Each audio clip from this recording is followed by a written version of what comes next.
datos que son alarmantes, ¿no? Ver las encuestas que van haciendo y pues darnos cuenta un poco de la realidad de México, que bueno, ahí nos toca a todos actuar día con día para que esto cambie, ¿no? Que todo lo que se conmemora el 8M no sea solo un día, sino que sea una actividad cotidiana de respeto, de amor, ¿no? Y de pensar en los demás y en las demás. Y bueno, bueno, estuvo la Secretaría de las Mujeres con actividades y bueno, acá están también muchos de sus compañeros que estuvieron participando en Mezcala, en Terapia, en toda esta parte de salud mental y el duelo, y que bueno, fue un gusto verlos conviviendo interesados también en todas estas actividades que les traemos, ¿no? Y bueno, hoy tenemos aquí con nosotros a la licenciada María Fernanda Rodríguez Lara. Les pido un gran aplauso para ella.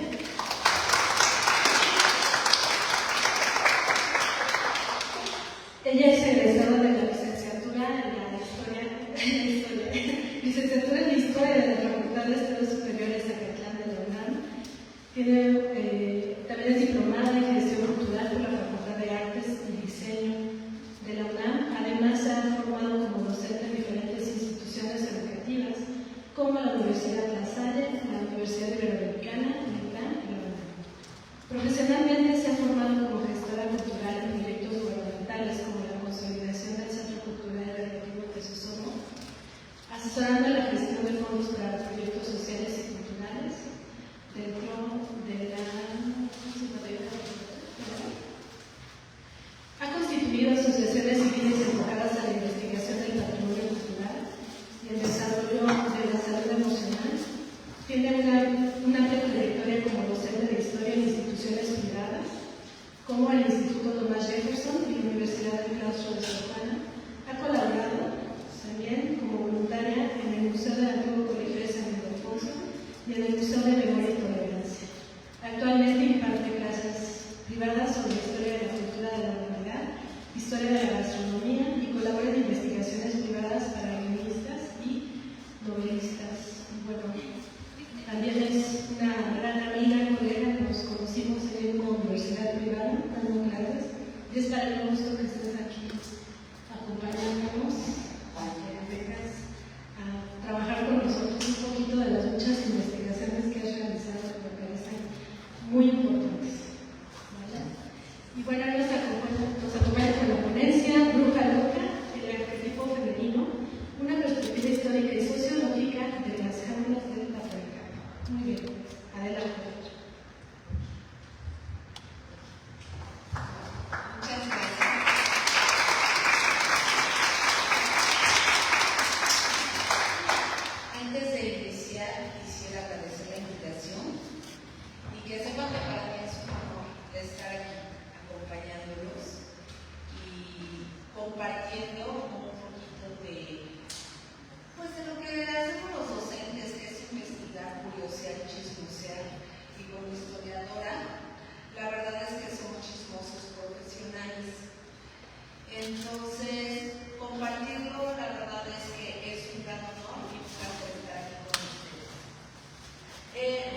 la cifra. El porcentaje es muy alto y la brujería tiene una connotación llevada hacia la maldad, hacia el diablo, hacia lo místico, pero sobre todo lo malvado. Y también cuando hablamos de la locura, generalmente, bueno, hay varias formas. Entonces, vamos a comenzar. Para empezar, yo me di a la tarea de investigar qué dice la RAE, la Real Academia de la Lengua Española, que tiene como definición de bruja.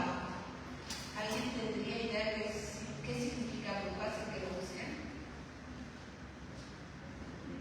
Es una lista enorme, pero entre las que encontré está embrujador que hechiza, persona que se le atribuye poderes mágicos obtenidos del diablo, hechicero supuestamente dotado de poderes mágicos en determinadas culturas. En los cuentos infantiles o relatos folclóricos, mujer fea, malvada, que tiene poderes mágicos y que generalmente puede volar montada en una escoba.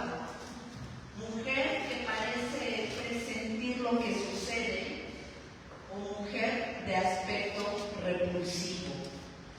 Pues generalmente, cuando te están diciendo bruja, pues aquí te están diciendo que tienes pacto con el diablo, que tienes aspecto repulsivo. ¿Ok? Esa es la connotación de la palabra bruja. Y cuando nos dicen locas, lo que nos dice la RAE es que ha perdido la razón, de poco juicio, dispersado e imprudente, dicho de una persona entusiasta o muy contenta, o sea, que siente gran amor o afición por alguien o por algo, o si está loca por él, loca por él, por ella, loca por el fútbol o por lo que sea, ¿no? Una pasión se le atribuye sin razón. Que tiene hombre homosexual o afeminado. Entonces también cuando hablamos de loco, loca, te están diciendo que en el caso de los varones le dan una connotación femenina, como si esa connotación femenina ya fuese algo ofensivo o denigrante, o porque al final se lo dicen para denigrar. Y la otra parte es que no tienes razón, que no tienes control de emociones, que es alguien excesivo, ¿no? Pero a lo largo de la historia, digo, hoy siglo XXI, o sea, desde la década de los 20 del siglo XXI, le está dando una connotación diferente a la brujería, pero ya al final les digo cuál es mi conclusión y por qué se está transformando esa palabra. Si se dieron cuenta, tanto bruja como loca, obviamente lo busqué en femenino, pero que tiene, y me enfoqué en las definiciones en femenino, también tiene connotaciones en lo masculino, pero pues el hechicero es un hombre de poder, ¿ok? El hombre sí es alguien que perdió la razón. Y me quedé pensando, ¿por qué todo va hacia las mujeres? ¿Qué significa entonces, según el diccionario de la lengua española, el ser mujer? Lo femenino, perdón, a todos se le dio atributos femeninos. Entonces, busqué qué es lo femenino para la RAE, ¿no? Y dice básicamente de la mujer, propio de una mujer, dicho de ser vivo que tiene órganos para ser fecundado, de ser femenino. Punto. Entonces, básicamente no nos está diciendo nada. O sea, solo que pues, tener órganos para ser fecundados. Y pues, bueno, creo que eso es bastante debatible, ¿no? O sea, porque está excluyendo todas las identidades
¿Cuántos de los chicos aquí presentes identifican a una mujer con estas definiciones?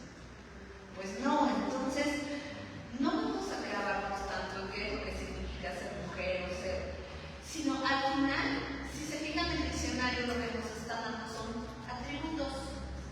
Atributos, básicamente, todo lo que tiene con ser mujer o lo femenino son atributos que se nos están asignando. Es un deber ser.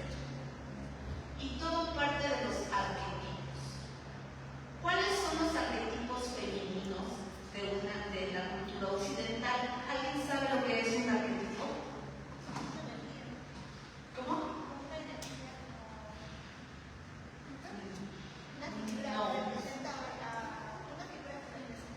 Una figura que representa, es un modelo, efectivamente, es un modelo a seguir.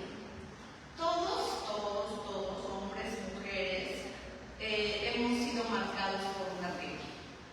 Así es. Aquí la psicóloga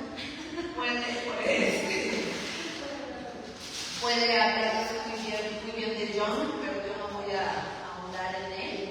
Pero, bueno, ahí les va. Nuestra cultura es occidental, por muchas razones. Comenzando por la lengua, que es en la que hoy me estoy comunicando con ustedes. De aquí parte nuestra estructura de pensamiento, nuestros valores, nuestras creencias y los sistemas político, económicos y sociales y culturales que día a día nos rigen.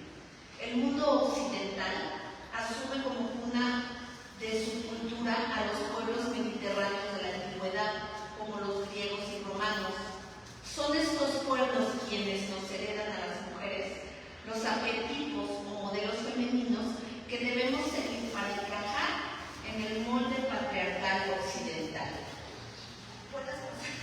Gracias. Los arquetipos grecorromanos están representados por los arquetipos grecorromanos están representadas por las diosas de su panteón, las cuales, como las instituciones, perdón, estoy nerviosa. Voy de nuevo, ¿ok? Retomo el párrafo. Los arquetipos grecorromanos están representadas por las diosas de su panteón, las cuales, con la institucionalización del cristianismo, fueron demonizadas y transformadas en brujas locas. ¿Cuáles eran esos modelos y cómo es que se transformaron en brujas? Comencemos por la hija favorita de Zeus, Atenea. ¿Alguno de ustedes sabe el mito de Atenea? ¿Cómo nace Atenea? ¿Sí? ¿Quién me lo quiere compartir? ¿No? Bueno, Atenea es la diosa griega de la sabiduría, la estrategia de la guerra y de las artesanías. Nace adulta, armada de la cabeza de Zeus, después de que Zeus devora a su madre Metis. Metis estaba embarazada. Resulta que Zeus es el dios patriarcal por excelencia, casado con Hera y profundamente infiel. Tiene amoríos con hermanas, con todos, con hermanos, porque es totalmente masculinizado, pero tiene un amorío con Metis y su esposa Hera, que a su vez era su hermana, se pone profundamente celosa y va a tomar a Metis estando embarazada y no me acuerdo qué lo transforma, el caso es que Zeus se la come. Y después empieza a tener un dolor de cabeza terrible Zeus y ¡pum! Nace de su cabeza Atenea. O sea, de la cabeza de Zeus es su hija favorita, la guerrera, la estratega, la de la sabiduría, y también tiene la facultad de todo lo que hoy les llamamos artesanías, pero eran todas las artes manuales, todo lo que se hacía con las manos. Recuerden, hoy estamos en era industrial y antes cada zapato que se usaba era transformado era creado de manera artesanal. Bueno, esta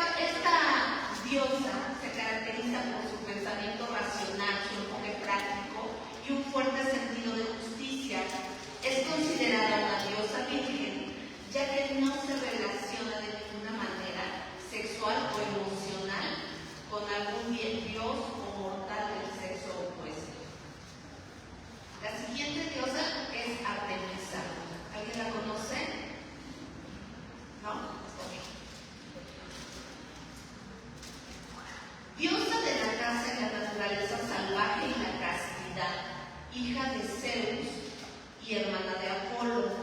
Era la protectora de niñas y mujeres jóvenes, además de protectora de los partos. Simboliza la determinación feroz del espíritu indomable y la conexión profunda con el mundo natural. Resulta que Artemisa también es hija de Zeus, pero nace de Leto, otra mujer, y era, ya saben, la diosa celosa, la va a tomar prisionera embarazada y la bota en una isla griega. Entonces, a la hora que empieza el parto de Leto, y la primera nace con mellizos, Apolo y Artemisa. Cuando nace Artemisa, ayuda a su mamá a que dé a luz a su hermano Apolo. Siendo niña, la ve su padre Zeus, se la sienta en el regazo y bien condescendiente le dice: mira, ¿qué quieres? Yo te voy a regalar varios dones, dime qué quieres. Y ella le pide todas las montañas del mundo y los bosques, pero además que un arco y una flecha para cazar, vivir en el bosque acompañada de ninfas y seres como del bosque espiritual y mantenerse total y completamente casta. Entonces también representa otra diosa casta. Y ojo, ambas hijas de Zeus y favoritas de él, ¿ok? Hijas protegidas. Luego vamos a tener a otra diosa llamada Hestia. Hestia es la diosa del hogar y el fuego sagrado. Hija menor de Cronos y Rea, ahorita retomo con esta parte. Encarna la paz interior, la estabilidad y la autorreflexión, la fortaleza interna, prioriza la serenidad, la meditación y la creación de un ambiente armonioso, tranquilo, que es el corazón del hogar. Hoy día, ¿saben que está en las Olimpiadas, verdad? ¿Y cuál es el primer acto que se hace en las Olimpiadas? Pero fuerte. Claro, y el fuego ya saben que sale de Grecia. Bueno, resulta que el fuego representa a Hestia. Cada hogar de la antigüedad en el mundo mediterráneo, pero también aquí en México prehispánico, era todo nuevo, pero esa es otra historia. Acá van a tener un fuego en cada hogar, son las hogueras que mantienen el calor, que también purifican, son símbolos con la divinidad, y lo que van a hacer es que mantienen la armonía del hogar. Todas las ciudades griegas tenían un fuego sagrado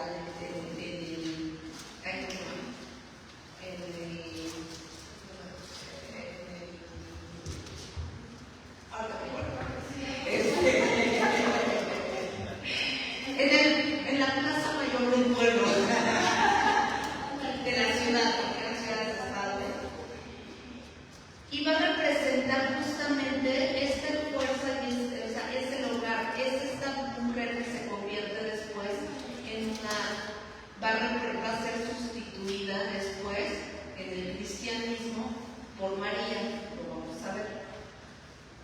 Luego tenemos a Hera. Hera es la esposa de Zeus. Hestia es hermana de Zeus y de Hera. Hablar de la teogonía o de todo el panteón griego es muy complejo porque es como una telenovelota en donde se meten hermanos con hermanas y Zeus,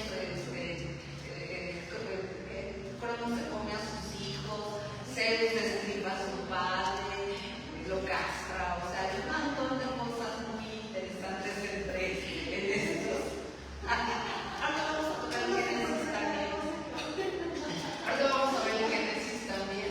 Es decir, a partir de esta enredadera de dioses, pues están Hera, que también es esposa de Zeus y es hermana, y Hestia también es hermana de Zeus.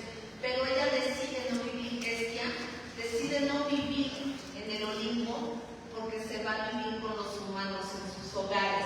Entonces es una diosa protectora del hogar. Tenemos a Hera, que es esposa de Zeus, la reina de los dioses griegos, representa a la mujer ideal, diosa del matrimonio, de la familia y protectora de las mujeres en el parto, fiel, pero de naturaleza profundamente celosa y vengativa, principalmente dirigida contra los amantes de su marido y de sus hijos ilegítimos. Es la tóxica. Representa el compromiso, la lealtad y la necesidad de compañía íntima. Este arquetipo, a ver, o sea, si se dan cuenta, es la clásica malvada de las telenovelas. O sea, la mujer celosa, posesiva, controladora. O sea, es un arquetipo que se nos ha puesto a todas. ¿Quién ha sido? Todas. Así que han sido Zeus. Ahorita lo vamos a ver. Ahorita lo vamos a ver un poquito así bueno, perdón. Sigo. Demeter. ¿Conocen a Demeter? ¿No? Ella es diosa de la agricultura y la fertilidad de la tierra. Encarna el arquetipo materno y la cosecha. Sus características principales son el instinto de cuidado, el sacrificio personal y la nutrición de otros. Encuentra su plenitud en el rol de ser protectora. Este es uno de los mitos más bonitos y terribles al mismo tiempo.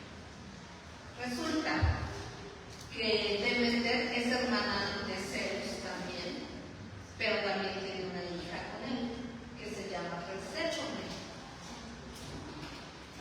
Y un día, un tío llamado Hades, que está en el inframundo, ve a Perséfone y pues, ¿por qué no? Decide que va a ser una mujer adecuada, porque además es una adolescente, para llevársela al inframundo, y le pide permiso a su padre. A Zeus le dice: oye, carnal, pues no voy a llevar a tu hija al infierno, digo, al inframundo, y pues para que sea mi mujer. Y aquel le dice: sí, nada más paz. Y la secuestra. Incluso hay una escultura preciosa de Berlín, que es el barco de Proserpina, que, bueno, recuerda que también tiene otro nombre en el panteón latino. Entonces secuestra a Proserpina o a Perséfone y se la lleva al inframundo. Y a partir de ahí, Demeter no estaba enterada y empieza a ser la madre buscadora. Empieza a buscar a su hija por toda la faz de la tierra. Pero como Demeter representa la tierra, representa la fertilidad y está en llanto, pues ¿qué empieza a pasar? Que se empiezan a secar todas las tierras y perder las cosechas. Hasta que un día Zeus le dice: tranquila, si está en el inframundo. Entonces, pues ella pide permiso, dice: oye, no hagas esto, no me dejes que si mi hija necesito ir a verla, y le da permiso de que una vez al año va a poder bajar al inframundo y sacar a Perséfone a la tierra. Este es el ciclo de la tierra, el otoño, que es el invierno y la primavera. Antes había solo dos estaciones, es decir, era la mitad del año, era la primavera, y la otra mitad del año era el invierno. Entonces va por Perséfone y entonces sale a la tierra y vuelve a florecer la tierra, se acaba el invierno, en fin. Es un ciclo, por eso de la fertilidad. Cada que Demeter baja al inframundo comienza el invierno, y cuando sale regresa la primavera, el verano. ¿Okay? Entonces es un ciclo, es agrícola, pero al mismo tiempo estamos viendo que es esta madre pues desesperada por la ausencia de la hija, y su misión en la vida es maternal, ¿no? Cuidar, proveer. Y tenemos, pues yo creo, a lo más interesante, que es Afrodita. ¿Qué saben de Afrodita? También es conocida como Venus. Amor, belleza, ¿qué más? Es que también era tremenda. Miren,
Urano, que es otro dios, que ¿qué creen que le pasó?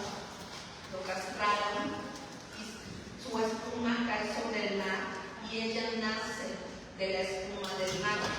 Yo creo que se han visto el cuadro muy famosísimo del nacimiento de Venus, que pintó Botticelli, esta es una concha. Ese es el nacimiento de Venus, ¿no? Entonces nace del mar, totalmente hermosa, voluptuosa, pero es esta mujer capaz de que por la belleza, la sexualidad, la hipersexualidad, conceder y volver locos a los varones, ¿no? Como si no tuvieran capacidad. Por ella empieza, por su culpa, en la guerra de Troya. Porque cuando ven la manzana dorada que dice para la más bella y eligen a un mortal que se llama Paris para ver quién era la diosa que iba a tener esa manzana de oro, ella le dice que le va a dar a la mujer que quiera si le concede a ella esa manzana. Entonces el Paris dice, pues quiero a Helena, que es la Helena de Troya, y ya la secuestra y empieza toda la guerra, ¿no? Es decir, esta diosa es capaz de complacerte lo que quieras siempre y cuando ya vaya a ganar. Entonces es un amor muy extraño. Esos son los arquetipos principales de las mujeres, de las diosas griegas.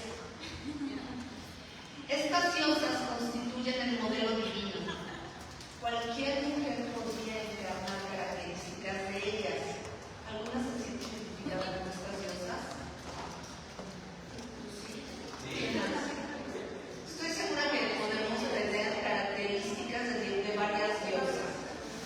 Y son formas, y yo creo que a lo largo de nuestras vidas vamos transitando por diferentes diosas.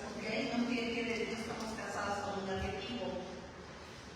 Sin embargo, para Aristóteles, las mujeres eran seres inferiores a los hombres. Inferiores a los hombres. Se fundamentaba en una supuesta inferioridad biológica y funcional, definiéndola esencialmente como un hombre inacabado o un macho mutilado. Describía la esencia femenina como fría, pasiva e inerte, mientras que la masculina era cálida, activa y fluida. Esta falta de calor vital hacía que el cuerpo de la mujer fuera imperfecto y estuviese inacabado, similar a un niño. Para él, la mujer era un defecto de la naturaleza o una especie de aborto de varón, que no lograba alcanzar la plenitud humana del sexo masculino. A pesar de tener estas figuras femeninas de diosas poderosas, este hombre que jugó a pensaba eso de las mujeres. Lo tiene en este texto de Historia de los Animales. Aristóteles otorgaba al hombre el papel de un agente activo y a la mujer de un receptáculo pasivo del semen masculino para transportar el alma y el potencial para que un ser fuera completamente humano. Para Aristóteles, y perdón, yo sé que esto puede enojarnos, porque a mí me enoja, el semen era lo que traía el alma, y si nacía mujer es porque la mujer que procreaba era fría o frígida. Y de ahí viene, fíjense que de ahí viene el mito, no sé si lo han escuchado, ya les pueden en la cabeza, de que los varones son procreados, se vuelven varones porque el acto hubo un placer femenino, y si no hubo placer femenino somos mujeres. Es un mito, por supuesto, pero viene desde Aristóteles. O sea, totalmente casi, porque aquel compañero se ríe, su cara de... Imagínense a Aristóteles ahora.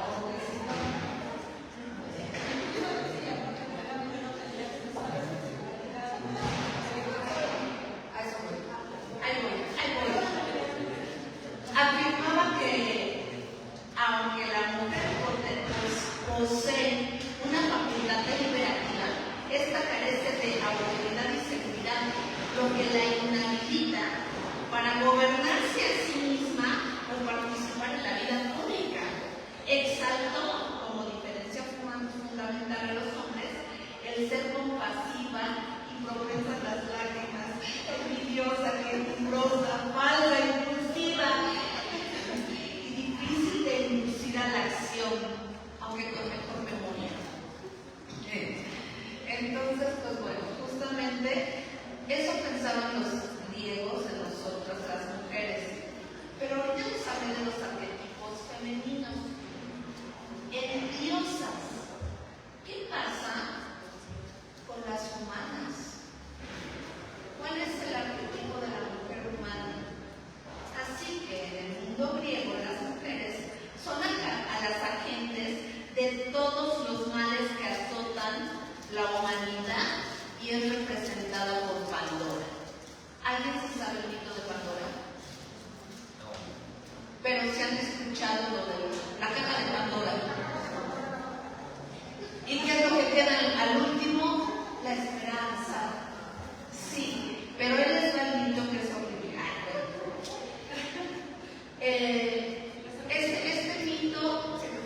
Este mito se vincula a otro que es el de, ¿cómo se llama el planeta? Prometeo Galileo. Se entrelaza con los Hefesto y Prometeo crearon al ser humano, crearon al hombre y los dejan en la tierra y eran seres muy pasivos, pero tenían frío y Prometeo dijo, ay, voy a darles el fuego, se roba el fuego, se lo deja a los humanos, se hace berrinche, lo castigan, lo dejan en la montaña para que castigado eternamente, donde un ave le va a estar devorando el hígado, se le regenera la noche y el día se lo tragan y ahí va a morir eternamente, eternamente es el suplicio, es el sacrifica, pero pues es como por los hombres, ¿no? Por la humanidad. Entonces los dioses dijeron, bueno, ya están estos humanitos que hacen guerra, armadura, ya cocinan, tienen fuego. ¿Qué hacemos? Hay que buscarles pues un ser, una mujer, ¿qué les parece? ¿No? Entonces, Hefesto y no me acuerdo quién fue el otro dios, se van y se ponen en la forja y el barro y hacen a Pandora. Y le dicen, bueno, dioses, aquí está esta gran mujercita, ¿qué le van a hacer? Y llegan todos los dioses, bueno, no todos, pero eran, ay, yo te regalo el don de la curiosidad, y yo te regalo el don de la belleza, y yo te regalo el don de... Le regalan sus dones, así como... le regalan dones, y Zeus le regala una caja y le dice, bueno, tu misión va a ser cuidar esta caja y nunca abrirla, pero usted no va a abrir esta caja. Y ya Pandora está viviendo como, es la primera mujer mortal humana en el mundo griego y pues está en paciente y escuchaba que la caja había ruido y se asomaba y oía voces y se moría de curiosidad, ¿por qué estoy cuidando esta cosa? ¿No? ¿Qué diablos es? Y si hablo nada más y veo así una rendijita, ¿por qué no? Y ahí va Pandora y abre la cajita y ella dice que iba a ser así de ¡ah! Pero pues nada más eso le bastó para que en ese momento lo que salió de la caja son todas las cosas horribles del mundo, la enfermedad, el odio, o sea, los virus y bacterias. Bueno, y lo único que queda dentro es la esperanza, ¿no? Todos los males de la humanidad. Entonces, Pandora no es una diosa, pero Hesiodo la define como el primer modelo de mujer construido en oposición al varón y caracterizado por su naturaleza oscura, destructiva y engañosa. Este arquetipo no garantiza la condición humana plena, situando a la mujer en un plano ontológico inferior como un puente entre el hombre y la bestia. Al ser Pandora la mujer, la primera mujer en el mundo griego, se convierte en el modelo femenino de la antigüedad occidental, heredándonos a todas el estigma de su carácter con las siguientes características. Pandora es un simulacro de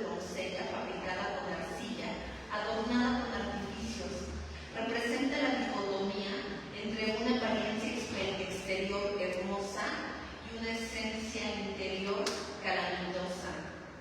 Sus atributos principales son la seducción, el artificio y la mentira, a diferencia del hombre, cuya desnudez se asocia a la verdad. La mujer se identifica con la vestimenta y el tejido, símbolo de que oculta y engaña. Se le define por una carencia de razón, moderación o autocontrol. Es irreflexiva y apasionada por naturaleza.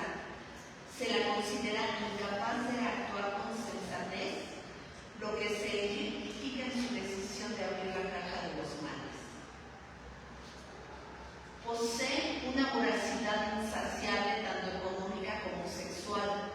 Hesiodo la compara con los zánganos que consumen el esfuerzo de las abejas, describiéndola como un ser que recoge en su vientre el esfuerzo ajeno. Su voz no es un vehículo de verdad o razonamiento cívico. Está marcada por el corazón de sobra, la persuasión para el engaño y el chismorreo, y la insustancialidad. En definitiva, la mujer es vista como una amenaza para el orden y la armonía social, una trampa bella, cuya peligrosidad inherente justifica la necesidad de domesticarla a través de la institución del matrimonio. Ay, perdón que lo diga muy feo, pero está muy fuerte. ¿Alguna de ustedes se sintió ofendida? No. ¿Y alguno de ustedes no se enojó de eso? ¿No les impacta pensar que, bueno, a mí sí? Y se los comparto para que podamos entender hoy día desde dónde vienen esos discursos de odio entre los géneros. Afortunadamente, los griegos no son los únicos que desarrollaron mitologías con modelos femeninos, pero su legado cultural nos sigue colocando roles y atributos no pedidos. En las profundidades del Imperio Romano se gestó un nuevo pensamiento, credo y forma de entender la humanidad.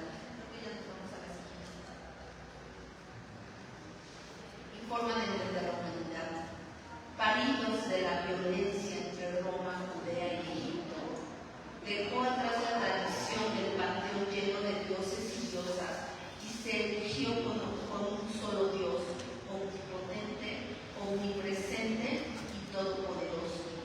El judeocristianismo catapultó al mundo a una identidad carente de lo femenino, pero condescendiente con Adán.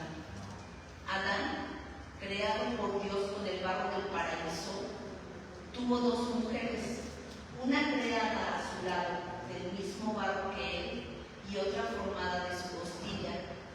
Comencemos con Eva.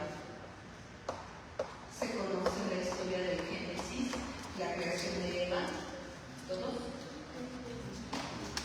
Sale la costilla de Israel. No lo voy a...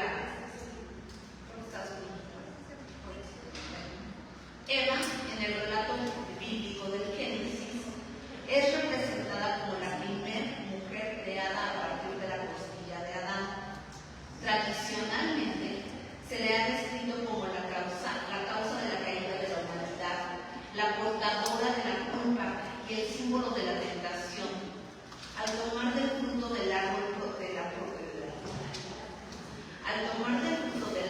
prohibido, Eva es señalada como la transgresora que introdujo el sufrimiento, el dolor y la muerte en el mundo.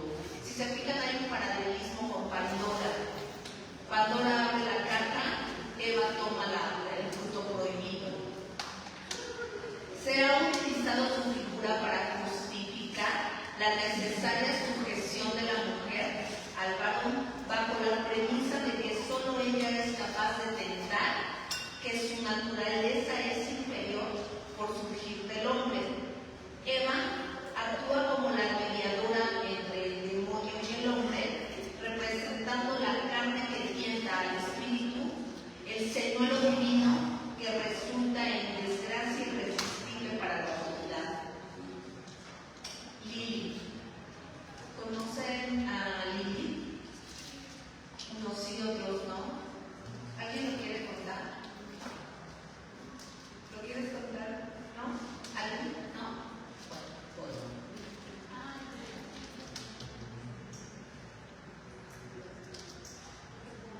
Es un poco largo el mito de Lili.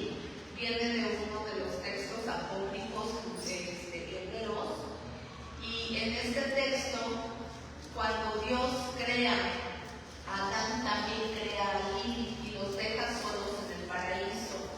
Pero en el momento de copular, Adán quería ponerla siempre abajo y ella le dice: oye, pues sí, cámbialo. Porque ella me aburrí.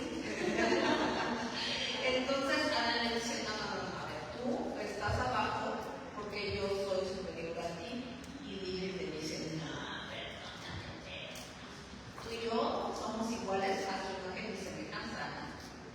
Así es que no. Y Adán le da una maniza a Lili y ella grita el nombre de Dios, el nombre prohibido de Dios, porque no le hacía caso, dejaba que Adán le estuviera dando una golpiza, y en ese momento apareció el nombre de Dios, se abre el cielo del paraíso y ella sale volando y prefiere huir a las montañas donde se va a encontrar a un demonio y va a conjurar con él y va a ser consolada por este demonio. Cuando Dios regresa al paraíso y dice: ¿quién? No, pues es que fíjate que me dejó también, ¿no? Empezó a chillar.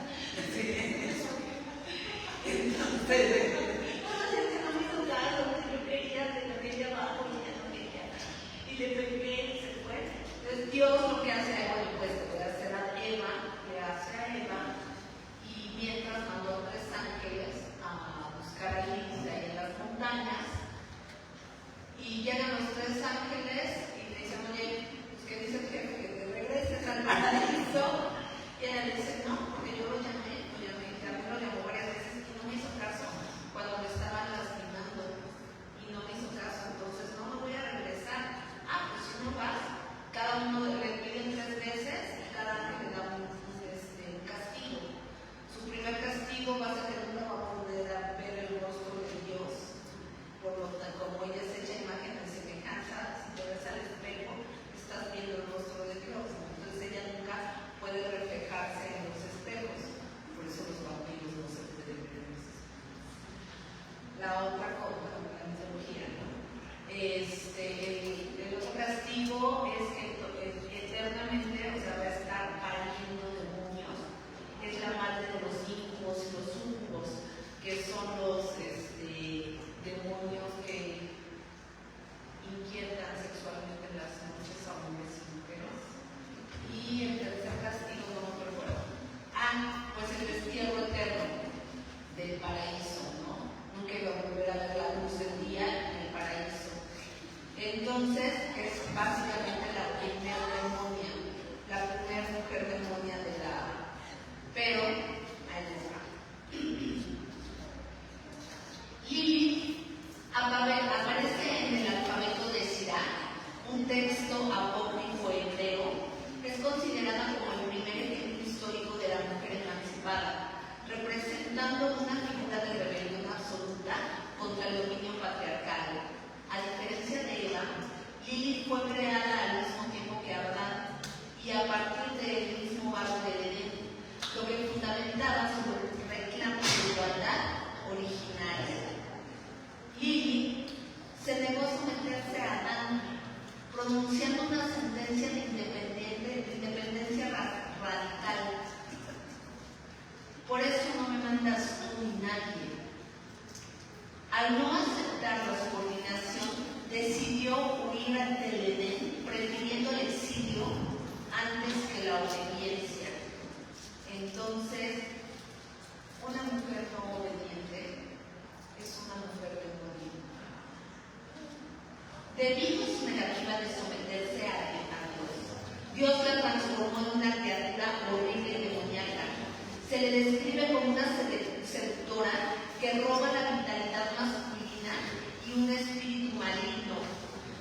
Mientras que Eva representa a la esposa y madre que se adapta al dominio del hombre, Lilith encarna el instinto no sometido, la búsqueda de la satisfacción propia y la feminidad, cuya finalidad no es la maternidad. Lilith contiene elementos que han sido históricamente silenciados a las mujeres: el poder, la sabiduría y el liderazgo. Con la construcción del cristianismo se retoma el ideal femenino de la madre mujer en la figura de María, la elegida de Dios por su carácter dócil. De hecho, María significa elegida de Dios. María, la Madre Virgen, la Gran Madre, el modelo ideal de la buena mujer. María es el principio creador del hombre. Se caracteriza por su capacidad de protección, amor, bondad, nutrición y aspecto sustentador. Se la considera una Madre Virgen, pues es asexual pero fecunda, portadora de la progenie del divino, de lo divino. María es la buena mujer por su comportamiento, representando en forma absoluta la pureza, la obediencia y la perfección. María es el modelo pasivo que restaura a la humanidad a través de la aceptación de la voluntad de Dios. Digo, ¿quieren que hable un poquito de María o se lo saben? ¿Lo hablo? Sí. Cuentito, con mis años les decía cuentito. El cuentito de María, había una vez una jovencita que nació sin ningún tipo de pecado, que tampoco entiendo muy bien cuál era ese pecado que no nace, con el que no nace. El caso es que tendría entre 13 y 15 años y de repente tiene la aparición de un ángel llamado Gabriel. Aguas con Gabriel, chicos, porque se le aparece a María para decirle que está embarazada, pero también porque le dictó el Corán a Mahoma. Así es que, ojo, es un ángel que cuidado porque les diga. Bueno, el caso es que María, ¿qué es lo que le dice Gabriel? Que ha sido elegida por Dios para ser la madre de su hijo. No sé cómo, queda preñada. Ella obedece, pero perdón, María en el mundo judío, porque no olviden que María era judía, pues a las niñas en el momento que tienen la menarca, es decir, la primera menstruación, ya son casaderas, porque ya es señal de que pueden reproducirse. También recuerden que la expectativa de vida era baja, la mortalidad en mujeres en el parto era muy alta, la mortalidad de niños y mujeres en el parto. Entonces, bueno, una chica de 13, 15 años es totalmente casadera en el siglo I de nuestra era y judía. Entonces, queda embarazada de este Dios. Ella solamente dijo que sí. ¿Qué hubiera pasado si dice que no? ¿Quién sabe? Pero seguramente la castigado de alguna manera. Pero además tiene un hijo. Bueno, la ventaja es que cuenta el mito que fue un parto sin dolor, que bueno, pero también fue una concepción sin placer. Entonces, aquí el modelo de María básicamente es una mujer que obedece y no está conectada con su placer, y su única misión va a ser cuidar. Y otra cosa, queda embarazada y un anciano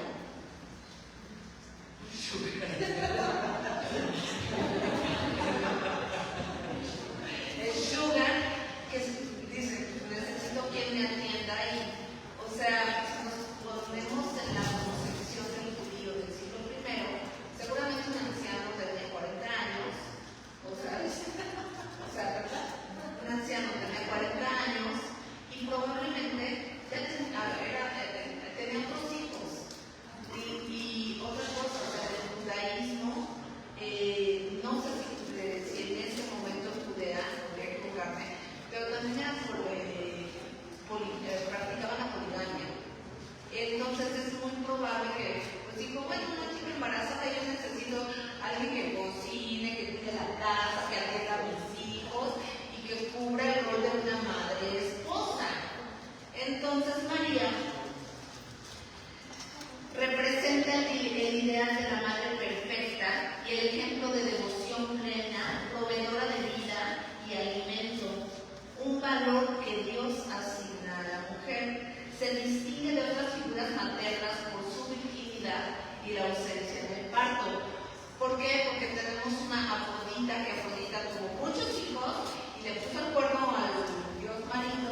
ha sido elevada al lugar de diosa madre, una figura que todo lo perdona, protege y ofrece consuelo. María representa la redención del sentido y la apertura espiritual, actúa como un puente entre lo humano y lo divino, a diferencia de las otras, las desobedientes, es entre lo humano y lo demoníaco, mientras que María es entre lo humano y lo divino. Con el modelo de María, todas las diosas antiguas quedaron desplazadas y transformadas en ¿qué? En brujas, locas y engendros del demonio. ¿Ok? ¿Ven por qué nos dicen brujas? ¿Por qué nos dicen locas? ¿Qué pasa con lo femenino en México?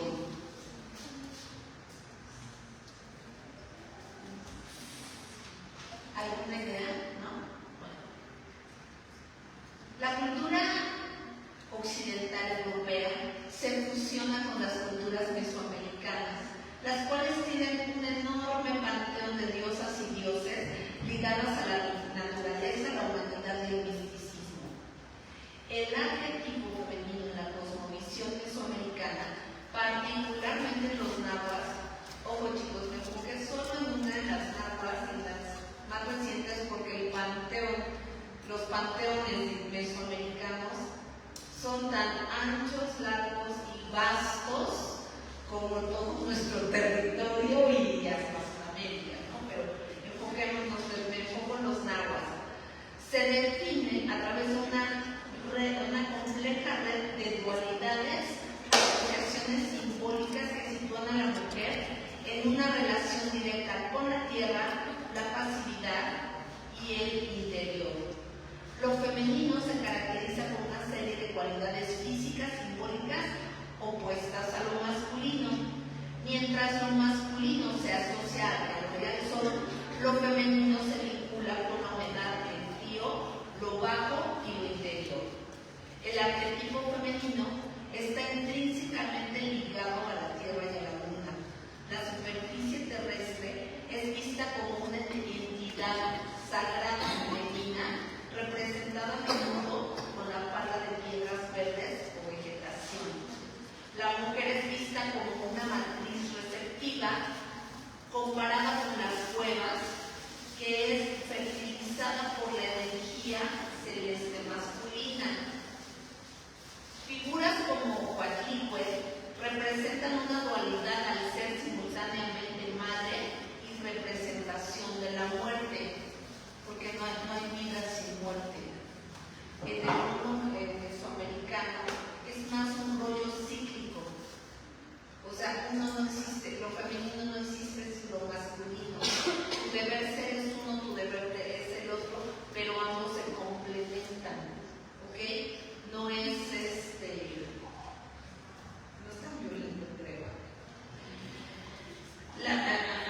Simultáneamente más representación de la muerte. La tierra es la gran paridora, pero también es la entidad que todo lo devora. Muerte es descrito como copular con la diosa tierra. Por eso vas enterrado a la tierra, te regresan a la madre tierra. Salimos de la tierra. Coatlicue es la madre de Huitzilopochtli. Huitzilopochtli le da a Tenoch, le dice, lleva tu pueblo y encontrarás la señal del águila, el cuerno de la serpiente, pero ese es otro mito que ahorita no voy a contar. Existe la figura como Xochiquetzal, que encarna a la mujer joven, alegre y provocadora del placer sexual frente a la Xoteotl, la comedora de suciedad, que representa la pasión carnal, pero también la purificación del perdón de las transgresiones. En el ámbito social, el arquetipo se manifiesta en roles específicos que refuerzan su naturaleza doméstica e interior. El destino de la mujer se marca desde su nacimiento. Su cordón umbilical era enterrado debajo de las piedras del hogar, sitio donde debía pasar la mayor parte de su vida. El tejido es considerado la actividad femenina por excelencia, además de la preparación de los alimentos. Socialmente, el arquetipo incluía la de no hablar en público y no participar como oradora, siendo guiadas por sacerdotes varones en la mayoría de los rituales. Lo femenino tiene un dominio importante sobre la medicina, las hierbas medicinales, la partería, el cuidado del temazcal, donde la diosa Tochi es considerada la abuela del temazcal. Se considera que la mujer es siempre un poco hechicera porque pertenece al lado femenino nocturno y es el sistema de oposiciones. El arquetipo femenino en todos estos mitos utiliza la magia o la seducción para intentar paralizar a los hombres y detener su marcha guerrera, buscando transformarlos en sedentarios. Hay un mito hermosísimo nunca me acuerdo el nombre de es una de las hermanas de Huitzilopochtli.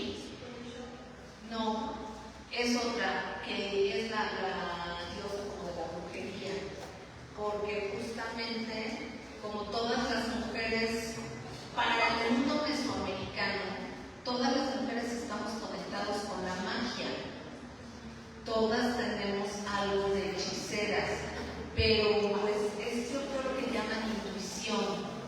O sea, el ojo de loca que no se equivoca. O sea, sí, este feeling, esta intuición.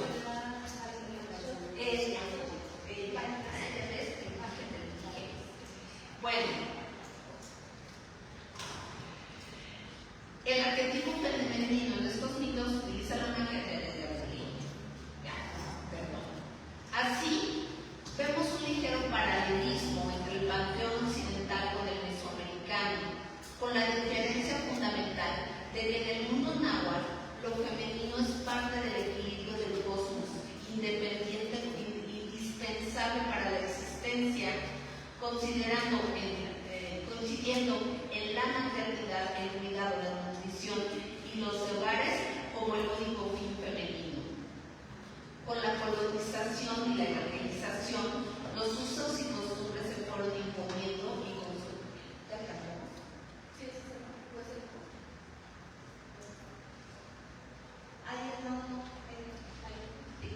con la construcción y la colonización y la evangelización, los usos y costumbres se fueron imponiendo y consolidando hasta dar forma a los roles y arquetipos contemporáneos. ¿Cómo se construyen los arquetipos femeninos en México? ¿Alguien tiene idea? Para Marcela Lagarde, lo femenino no es una esencia natural o biológica, sino una construcción histórica y cultural que define a la mujer en un estado de opresión dentro del mundo patriarcal. Esta definición se articula a través de varios ejes centrales.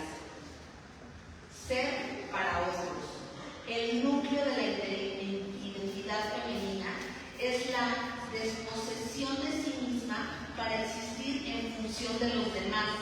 La madre se define como un ser incompleto que busca su plenitud a través de la mediación de los otros, esposo, hijos, deidades, instituciones, etc.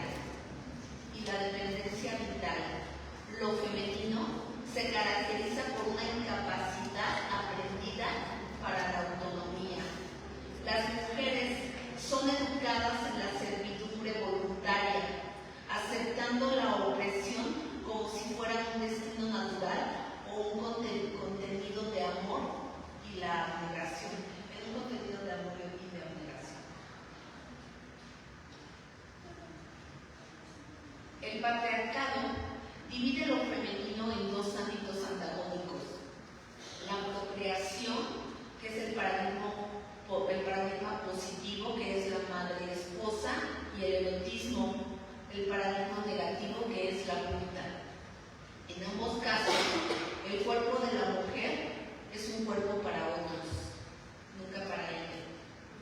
Tradicionalmente, se impone a la mujer rasgos como la ignorancia, la ingenuidad, la pasividad y el rechazo al pensamiento elevándolos a rasgos de virtudes femeninas, o en el caso de algunos muy desafortunados tiktokeros, energía femenina.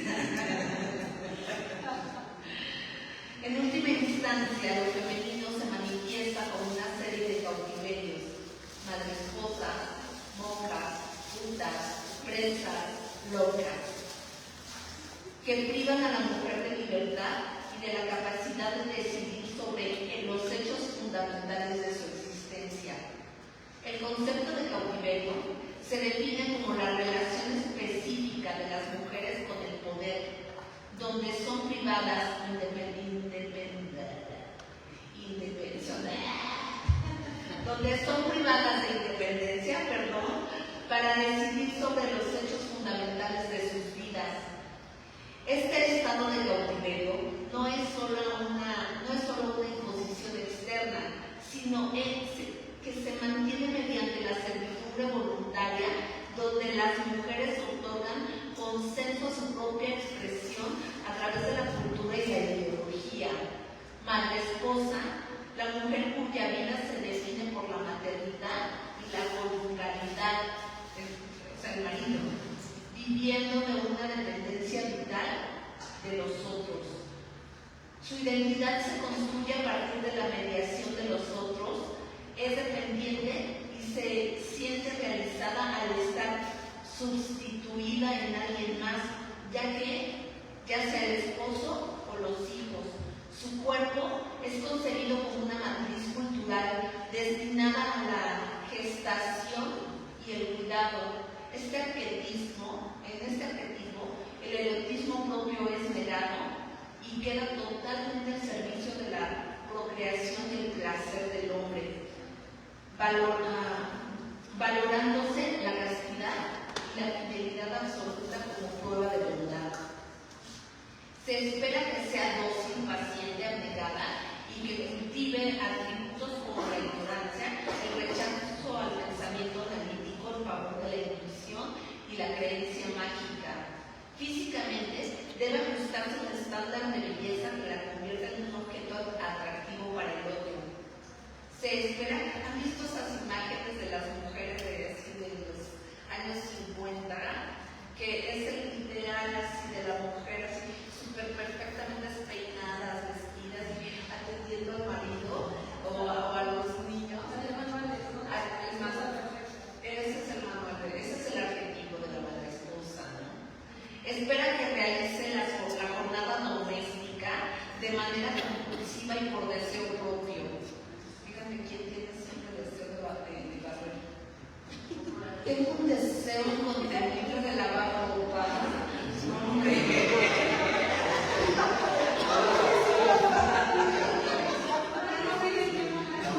Oigan, no, es que este azulejo tenemos que tallarlo hasta sacarle brillo.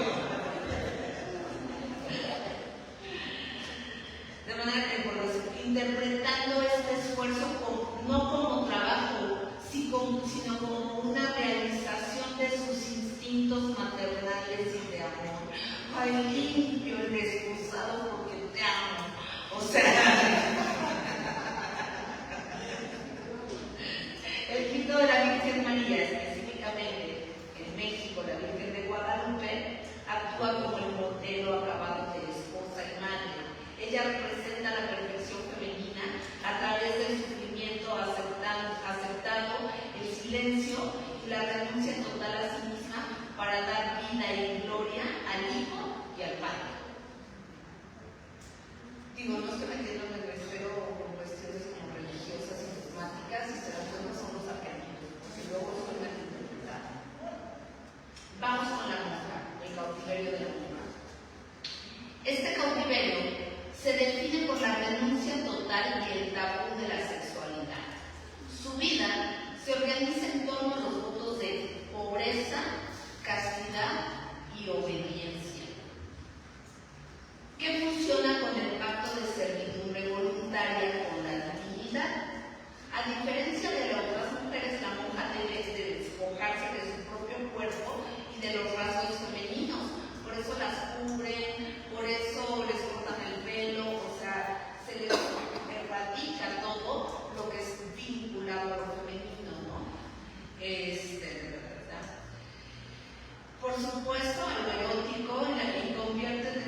exclusivamente a lo sagrado. Aunque renuncia a tener hijos propios, se le impone la maternidad universal a través del cuidado de los pobres de espíritu y los servicios institucionales, hospicios, hospitales, o sea, el cuidado de los enfermos, de los niños, de los huérfanos, y todo eso se convierte en cuidadoras, ¿no? Digo, ¿cómo aparece también esta parte donde se casan con Dios? Sí. La monja está relacionada con Hestia en su faceta de cuidadora, enclaustrada en el hogar y vinculada perpetuamente con lo divino. O sea, ahí está. Ahora el cautiverio de las putas. Sé que suena fuerte la palabra puta, pero me parece que es lo más adecuado, porque decir prostituta, pues ya estamos hablando de otra connotación, ¿no? Que es la que está así poniendo en venta, ¿no? Pero bueno, se caracteriza por la escisión de la sexualidad, donde la mujer se especializa en el erotismo proscrito. La prostituta encarna el cuerpo para el placer de otros. En el imaginario patriarcal, ella es necesaria para que la madre esposa pueda mantenerse pura y casta. El cuerpo objeto, que no pertenece a un hombre, está ahí para el placer y el deseo del que lo observa y lo toma. Y por eso algunos caballeros se toman la libertad de tocar a mujeres en la vía pública, porque se ve el cuerpo como, pues es público, anda en la calle, está sola, mira cómo se viste, pues es puta, la puedo tocar, es para mi placer. Es la objetivización total del cuerpo de las mujeres, ¿no? Son calificadas como mujeres del mal, aunque su relación con el cliente es temporal y mercantil, suele vivir bajo el dominio de los padrones o instituciones que explotan su dependencia vital. A pesar de ser vista como símbolo de deseo, muchas viven el acto sexual desde la frigidez o la imaginación, esperando simplemente que el tiempo contratado termine. Afrodita es la diosa disidente, pero una Afrodita desvinculada de su cuerpo, placer y anulada de su sexualidad y poder. Cautiverio de las presas. Representa en extremo la reclusión material y subjetiva, es decir, no es necesariamente una prisión de barrotes.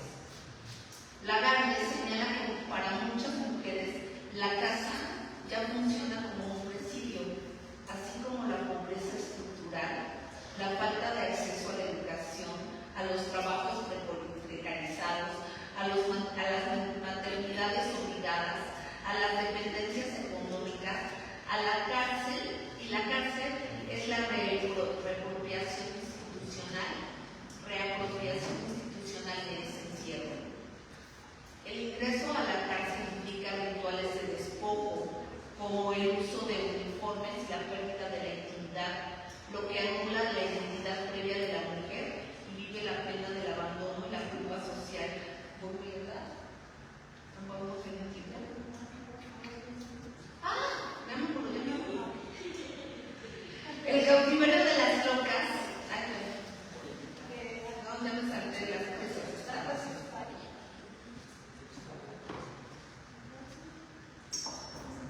Implica rituales de despojo para lograr la pérdida de la intimidad. Ya. El ingreso a la cárcel implica rituales de despojo como el uso de uniformes, la pérdida de la intimidad, lo que anula la identidad previa a la mujer. Vive la pena del abandono y la culpa social. El cautiverio de las locas, me voy rápido, es la expresión de la locura genérica de todas las mujeres definida frente al paradigma de la racionalidad masculina. Este estado surge de la contradicción de la sexualidad femenina y de los vínculos con la dependencia de los demás.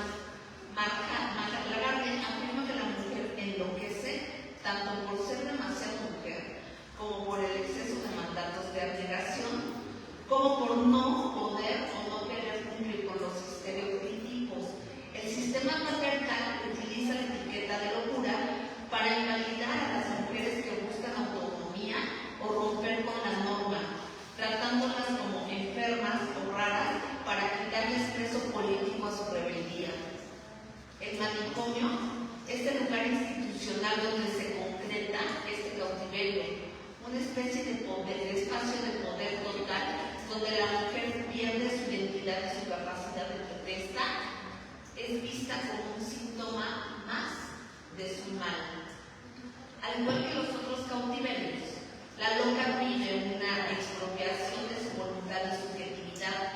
quedando bajo la custodia absoluta de las instituciones o familiares que deciden sobre su vida. Entre las presas y las locas, todas las diosas que no encajan con María quedan atrapadas. ¿Y la bruja? ¿Dónde encaja la bruja y la brujería? Me voy rápido. El arquetipo de la mujer bruja es una construcción compleja que reside en el inconsciente colectivo. ¿Qué pasa con la representación? Que ha sido moldeada por los hechos históricos de fantasía, que ha sido moldeada por hechos históricos, fantasía, miedos y creencias religiosas. Es decir, la bruja es una mezcla de muchos constructos. Bajo la visión patriarcal, la mujer ha sido asociada históricamente con la profundidad, la intuición, la noche, la sombra, el caos, mientras que el arquetipo de la Virgen Madre representa el luz, orden, la bruja encarna el lado oscuro, lo emocional y lo instintivo. La bruja es, ante todo, un ente transgresor de lo establecido, representa la rebelión contra las instituciones de poder como la Iglesia, el Estado y contra las normas sociales impuestas. Un componente esencial del arquetipo es la relación con la tierra y el conocimiento botánico. Jules Michelet describe a la bruja como la médica del pueblo, una mujer que utiliza las fuerzas de la naturaleza para curar, convirtiéndose en lo opuesto a la enfermedad y que a veces es vista como un castigo divino, es decir, la enfermedad es castigo divino, quien lo cura, la mujer, la bruja, o sea, cura con el castigo divino. El imaginario colectivo a menudo divide a estas figuras de brujas en blancas, que están vinculadas con Dios y la curación, y la bruja negra, asociada al demonio y al daño, reflejando cómo la sociedad proyecta sus propios valores éticos en ese arquetipo. Según el tratado Malleus Maleficae, escrito por Henry Sprenger y Jacob Spenger, que es alemán, no sé cómo se pronuncia bien, en 1486, una bruja se define fundamentalmente por 4 características principales: practicar el maleficio o hacer daño mediante recursos sobrenaturales, volar, acudir a reuniones nocturnas conocidas como aquelarres y contraer un pacto con el demonio. Los autores sostienen que las mujeres son intelectualmente más débiles, con menos capacidad de fe y marcadas por el pecado original de Eva, lo que las hace más susceptibles a las tentaciones del demonio. Se las describe como seres más carnales que los hombres, lo que las lleva a buscar al diablo para satisfacer sus apetitos. Además, se afirma que son mentirosas por naturaleza y propensas a la venganza. La bruja se caracteriza por la renuncia total a la fe católica, que incluye escupir ante la hostia, pisotear la cruz y realizar burlas contra la Virgen María y los sacramentos. ¿Ven? Sí, soy bruja.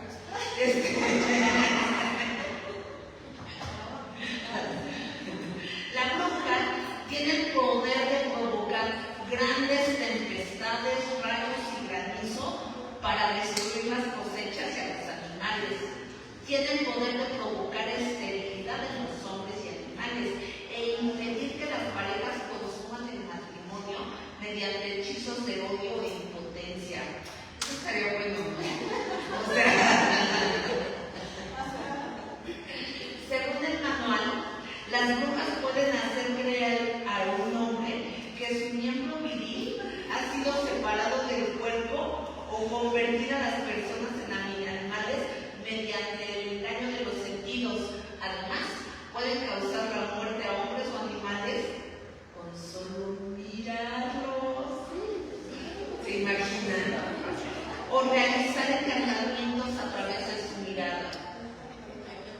El manual describe el hábito de devorar niños mandarlos en el útero para provocar abortos.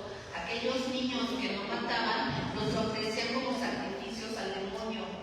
Utilizaban los restos de niños cocidos para fabricar ungüentos que les permitía llevar a cabo sus transportes, o sea, robar y placeres. Una característica central es la participación en el coito con demonios incubos, no por placer del espíritu, sino para la polución y corrupción de las almas humanas.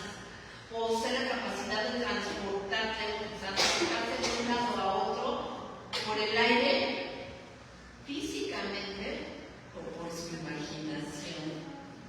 Imagínense eso. En el México colonial, el arquetipo de la bruja experimentó variaciones significativas respecto al modelo europeo, transformándose en una figura definida por el sincretismo, la intermediación social y la resistencia. A diferencia de la visión europea, en Nueva España la hechicería era una práctica primordialmente de mujeres mestizas de clase baja. Estas mujeres funcionaban como unificadoras del tejido social, actuando como fuentes o intermediarias en el comercio de artículos mágicos entre sectores indígenas y españoles. El arquetipo se nutrió de la mezcla única de prácticas europeas, indígenas y africanas. Silvia Federici ve en estas prácticas una forma de resistencia colonial que permitió la continuidad de las religiones prehispánicas a través de las mujeres que transmitían sus conocimientos.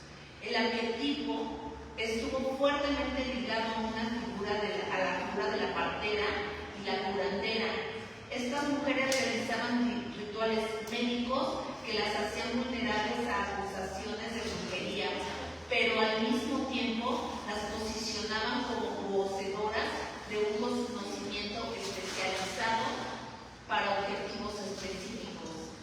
La magia en la colonia tenía un fin pragmático: alterar la realidad para conveniencia propia, siendo a menudo más rápida y eficiente que medios legales. Hasta la fecha, yo creo. Destaca la magia amorosa y erótica, el chupamiento, chicos, el agua de calzón y esas cosas, así como los usos de hechizos para amansar al opresor o luchar por una mejor situación personal. El amansaguapo, sí. El que también amansa a tu jefe y cosas así. Señor, yo creo que hay por ahí, cuidado, te voy a dar una protección. A diferencia de la intensa cacería de brujas europeas, en América la persecución fue significativamente menor. Esto se debió a que en el siglo XVIII las autoridades empezaron a considerar a la brujería como una cuestión de gente ignorante. Las mujeres a menudo utilizaban con astucia esta visión infantil y prejuiciosa que se tenía sobre su género para escapar de los procesos legales sin castigos graves. Federici vincula la persecución de las brujas con el nacimiento del sistema económico capitalista.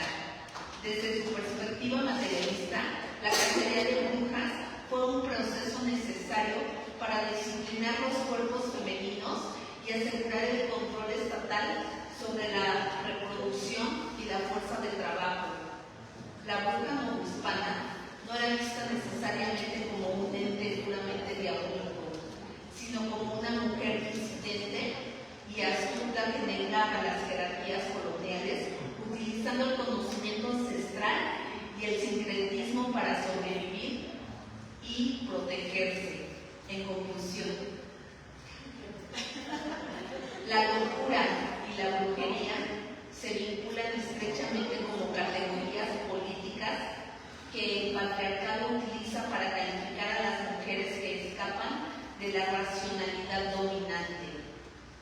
Se etiqueta como bruja a la mujer que posee un saber propio que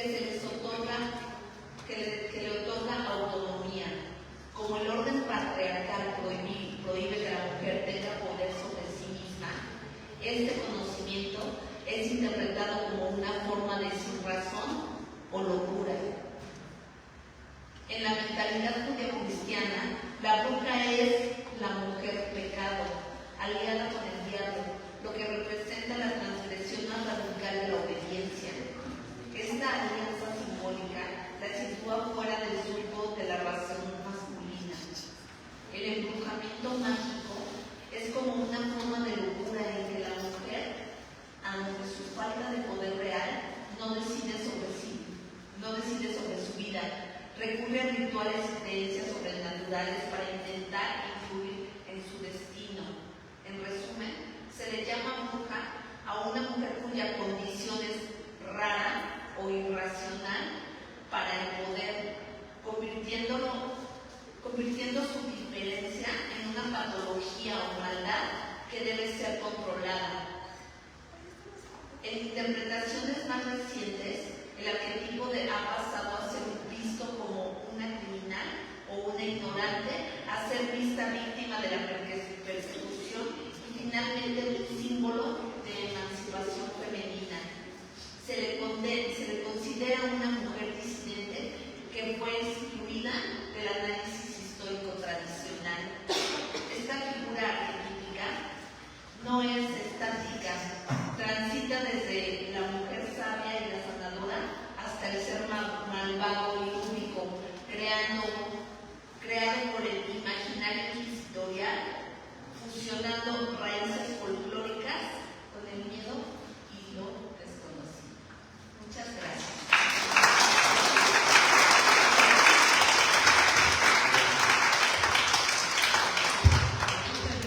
Yo me siento la más mala por marcar tiempo. Sí, pero sobre todo para tener que ser unos 5 minutitos de diálogo. O sea, ¿alguien quiere hacer algún comentario, pregunta, duda, queja? No sé si alguien quiera participar de todo esto que nos trajo Carolina, porque nos permite ver como las diferentes figuras femeninas, de acuerdo, como dices tú, a lo histórico, al contexto social, político, cómo se van moviendo estas figuras femeninas y a partir de qué, ¿no? Porque, por ejemplo, vemos como estas diosas que pueden tener pasiones humanas, ¿no? Defectos humanos, y que eso les permite un movimiento increíble a pasar a la pasividad de ser inmaculada, santa, ¿no? De María, ¿no? Donde ya no hay posibilidad de que entre lo pasional, ¿no? Al menos en un tiempo había una contradicción, ¿no? Sí, se puede ser Dios sin tener pasiones. Y la idea de la bruja que puede escaparse, transgredir, también puede ser castigada, pero tiene una libertad de movimiento bien interesante, ¿no? Que por eso, como dices, ahorita hay como cierta reivindicación de la bruja. A ver.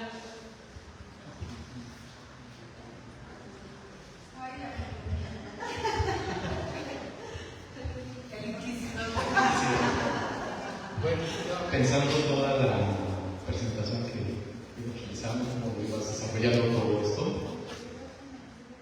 y además bajo el concepto como estaba presentada la conferencia, como también de dar cuenta de estos arquetipos que siempre están en juego y que, bueno, ya vimos con la presentación, son ya estas cosas históricas, culturales, y que incluso también hasta de siglos, ¿no? Obviamente, milenarias, y como también lo dijiste, muy simbólicas. Pero estaba pensando justo en lo que son estas consignas y cuestionamientos que desde días como el de ayer y en los años recientes se han planteado. Cómo poder como quebrar o resignificar justo estos arquetipos que pues ahí están. O sea, voy a lo siguiente. Y la pregunta es muy simple, yo hasta muy inocente, muy torpe, es ¿cuál sería entonces el objetivo de cambiar? O sea, poder significar todos estos arquetipos que están operando de manera simbólica cultural, porque parece que han perdido la dinámica. Quizás no es la mejor, pero lo han utilizado. Mira, creo que socialmente tenemos ciertos pasos, digamos, hacia la equidad. Quizá al estar haciendo esta presentación pensaba yo en lo masculino, porque me enfoqué, claro, el 8M va hacia los derechos femeninos, ¿no? Pero justamente, y te lo preguntaba hace un rato, ¿no? Pensando un poco en esto, según Tasagato, esta pedagogía de la crueldad que atraviesa a todos, hombres, mujeres, niños, estratos sociales, razas, que viene con el capitalismo, viene con el colonialismo y viene con el patriarcado. Entonces yo hablé de un patriarcado desde la perspectiva muy femenina y no tanto como para victimizarnos, sino como para identificarnos y nosotras salir de nuestro propio cautiverio, de nuestra propia jaula. ¿Qué consideraría que sería? O sea, como para qué, es nada más la resignificación que cada una quiera dar. En cuanto a los varones, creo que hay otro trabajo y que creo que se está comenzando, pero creo que los varones también tienen que resignificar su propio patriarcado y sus propios cautiverios, porque hablé de los cautiverios de las mujeres, de las prisiones de las mujeres, pero creo que nos falta ahondar en las prisiones que tienen los varones, para a partir de ahí generar un diálogo. Esto es para generar diálogo, es para que tanto los varones, estoy segura que también se identifican, que ven a sus madres, a sus esposas, a sus hijas, a sus hermanas, a sus parejas, y también ellos se sienten víctimas muchas veces de las brujas, pero cuando logramos esta resignificación se van a dar cuenta que también son víctimas de este patriarcado, que este mismo patriarcado los está oprimiendo de manera brutal, junto con el capitalismo, junto con el colonialismo. Entonces creo que más bien tenemos que ya no solo enfocarnos hacia lo femenino, sino abrirnos hacia la humanidad y vernos de manera conjunta. Sí, hay diferencias fundamentales, tanto biológicas como culturales, como sociales, pero creo que aquí lo más importante es que encontremos el diálogo, que nos resignifiquemos cada una y cada uno de nosotros. Y ya, o sea, esa sería la única utilidad. O sea, desde otra perspectiva, pues, mira, soy historiadora y básicamente la historia no sirve para nada. La historia sirve para que tú resignifiques tu presente. O sea, no tiene una utilidad práctica, es una utilidad simbólica. Y ya, es todo. Acá en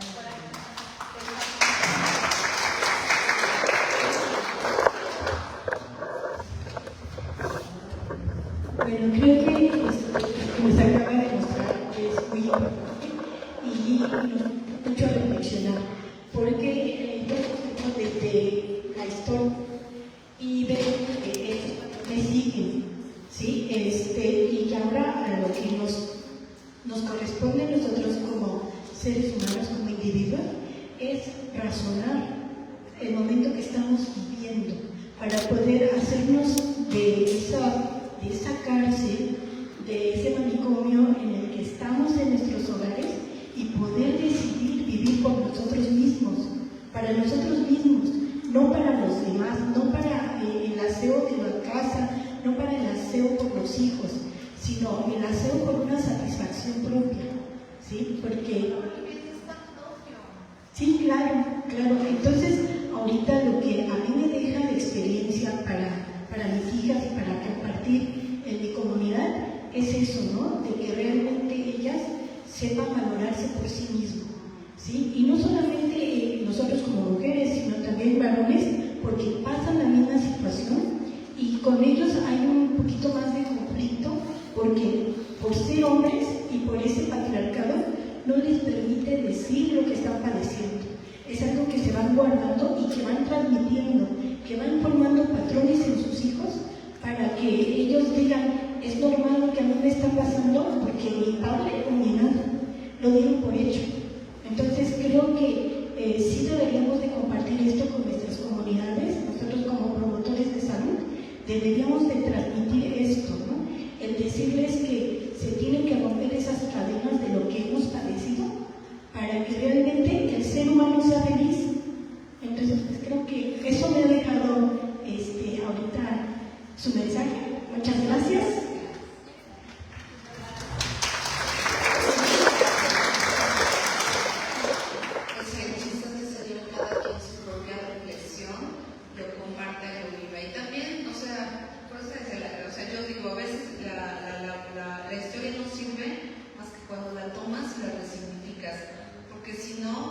Pues es nada más es como que pasa por acá y por allá, ¿no?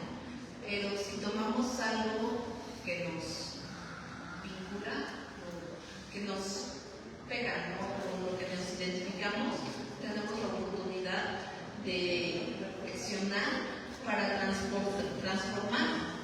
Pues es parte de nuestro propio desarrollo y crecimiento personal, ¿no? Y pues bueno, si se dan cuenta, pues acompañar con la psicóloga, con psicólogo también, sociólogo, filósofo, el doctor es una eminencia. Pero alguien más, chicos,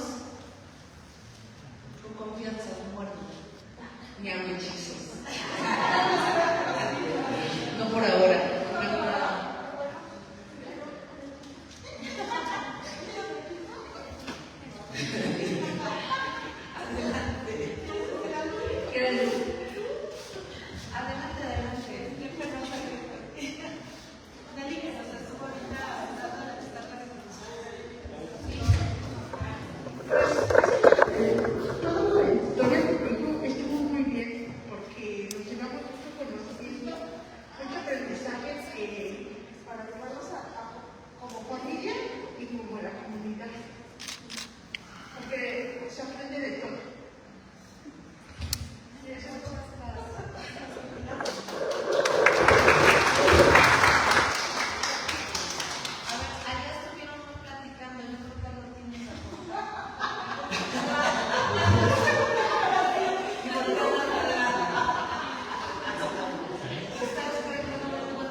Pronto